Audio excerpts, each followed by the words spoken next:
Going into a new school year, Luis, is the pandemic boom, has that been keeping up or is it starting to wane?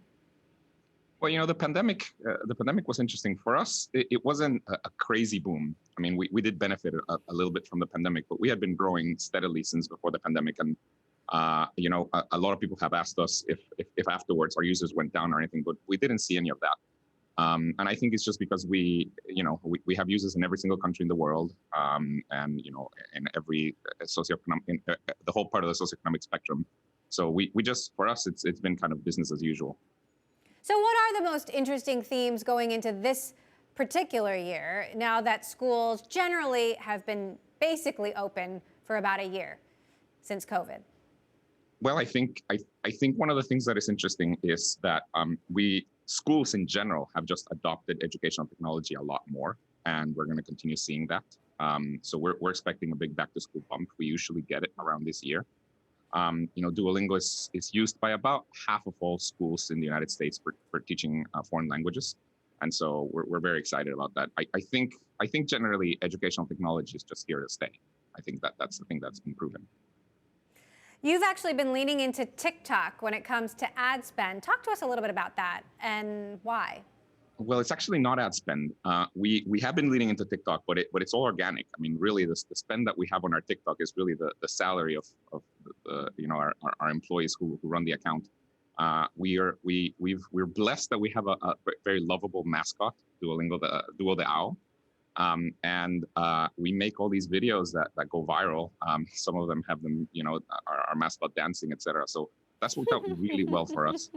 It's about 10% of our users in the U.S., new users in the U.S. come from TikTok, and it's been very efficient. I mean, again, the main spend there is just the salary of the couple of people that run it.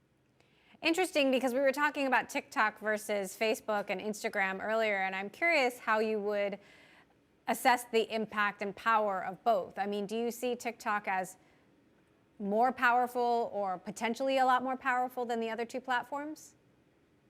Well, for us, TikTok has just been significantly more powerful. I think some of it just has to do with the fact that it's on these days. It's kind of the cool thing, but it's also the algorithm really rewards content that is enjoyable, and I think we've managed to create very enjoyable kind of viral content that has worked out very, very well for us. Duolingo is back in China's app stores after a one-year hiatus. Talk to us about the impact of the crackdown and how much did that set you back? Yeah, well, China's a very interesting market for generally for everything, but for language learning, it's the largest language learning market in the world. But for us, the Chinese market has always been relatively small. It's only about 1% of our revenue and also of our daily active users. About 9 months ago or so, we got taken down from the app stores. What it meant is all the users that already had Duolingo could continue using us, but new users could not get in there.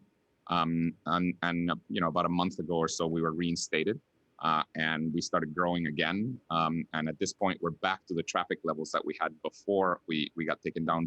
But for us, even though it's a very interesting market, we also know that Western companies usually don't do super well in China. So it's an interesting market, but it's only about 1% of our revenues. Now, no question we're facing a difficult macro environment, inflation, the R word we're hearing over and over again. Sometimes it's, more impending than not.